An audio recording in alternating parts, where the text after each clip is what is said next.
ദുൽഖർ സൽമാൻ ചിത്രം കാന്ത box office റണ്ണിന് പിന്നാലെ OTT-യിലേക്ക് എത്തുകയാണ്. ചിത്രം ആഗോളതലത്തിൽ ആകെ 35.37 കോടി രൂപയാണ് നേടിയത്. ദുൽഖറിന്റെ കരിയറിലെ തന്നെ ഏറ്റവും മികച്ച പ്രകടനമാണ് ചിത്രത്തിലേതെന്നാണ് അഭിപ്രായം. നവംബർ 14-നാണ് ദുൽഖർ സൽമാനെ നായകനാക്കി സെൽവമണി സെൽവരാജ് തിരക്കഥയും സംവിധാനവും നിർവഹിച്ച കാന്ത തിയേറ്ററുകളിലേക്ക് എത്തിയത്. തിയേറ്ററിൽ ചിത്രം ഗംഭീര പ്രതികരണങ്ങൾ നേടിയാണ് മുന്നേറിയത്. ദുൽഖർ സൽമാന്റെ വേഫേ ഫിലിംസ്, റാണ തകുപതിയുടെ സ്പിരിറ്റ് മീഡിയ എന്നിവർ ചേർന്നാണ് ചിത്രം നിർമ്മിച്ചത്. തിയേറ്ററുകളിലെത്തിയ ചിത്രം ആദ്യ ദിനം 10 കോടി രൂപയാണ് ആഗോള ഗ്രോസ് കളക്ഷനായി സ്വന്തമാക്കിയത്. ദുൽഖർ സൽമാന്റെ കരിയറിലെ ഏറ്റവും മികച്ച ഓപ്പണുകളിൽ ഒന്ന് തന്നെയാണ് കാന്ത സ്വന്തമാക്കിയത്. മികച്ച പ്രതികരണങ്ങൾ നേടുന്ന ചിത്രത്തിൽ ദുൽഖറിന്റേത് കരിയർ ബെസ്റ്റ് പെർഫോമൻസ് ആണെന്നാണ് ആരാധകരും സിനിമാ ലോകവും അഭിപ്രായങ്ങൾ പറയുന്നത്. സിനിമയിലൂടെ ദുൽഖറിന് നാഷണൽ അവാർഡ് വരെ ലഭിക്കാൻ സാധ്യതയുണ്ടെന്നും പറയുന്നുണ്ട്. ചിത്രത്തിൽ സമുദ്രകനി, ഭാഗ്യശ്രീ, റാണ ദഗുപതി എന്നിവരാണ് മറ്റ് കേന്ദ്ര കഥാപാത്രങ്ങളെ അവതരിപ്പിച്ചത്.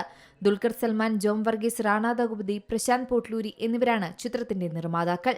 പ്രണയം, ഈഗോ, കല, വൈകാരികത എന്നിവയിലൂടെയാണ് ചിത്രം സഞ്ചരിക്കുന്നത്. 1950 കാലഘട്ടത്തിലെ മദ്രാസിന്റെ പശ്ചാത്തലത്തിലാണ് കാന്തയുടെ കഥ അവതരിപ്പിക്കുന്നത്. ഒരുപിടി മികച്ച ചിത്രങ്ങൾ മലയാളത്തിൽ നിർമ്മിച്ചിട്ടുള്ള വേഫേ ഫിലിംസ് നിർമ്മിക്കുന്ന ആദ്യ അന്യഭാഷാ ചിത്രം കൂടിയാണിത്. തമിഴിൽ ഒരുക്കിയ ഈ ചിത്രം മലയാളം, തെലുങ്ക്, ഹിന്ദി ഭാഷകളിലാണ് തിയേറ്ററുകളിലെത്തിയത്. ബ്ലോക്ക് ബസ്റ്റർ തെലുങ്ക് ചിത്രം ലക്കി ഭാസ്കറിനു ശേഷം ദുൽഖർ സൽമാൻ നായകനായി എത്തുന്ന ചിത്രം കൂടിയായിരുന്നു ഇത്. എന്തായാലും ഇപ്പോൾ ചിത്രം OTT-യിലേക്ക് എത്തുകയാണ്. ഡിസംബർ 12 മുതലാണ് സ്ട്രീമിംഗ് ആരംഭിക്കുന്നത്. കാന്ത ആഗോളതലത്തിൽ ആകെ 35 കോടിക്ക് മുകളിൽ നേടിയെന്നാണ് ഇപ്പോൾ കണക്കുകൾ പുറത്തുവരുന്നത്.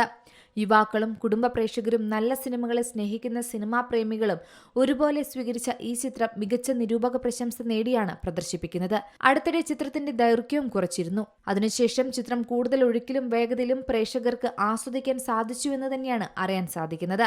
എന്തായാലും വലിയൊരു പ്രതീക്ഷയിലൂടെ തന്നെയായിരുന്നു കാന്ത പുറത്തിറങ്ങിയത്. Entertainment desk, Zee Malayalam news. ഏറ്റവും പുതിയ വാർത്തകളും വിശേഷങ്ങളും വിരൽ തുമ്പിലറിയാൻ സീ മലയാളം ന്യൂസ് എല്ലാ ഡിജിറ്റൽ പ്ലാറ്റ്ഫോമുകളിലും ലഭ്യം.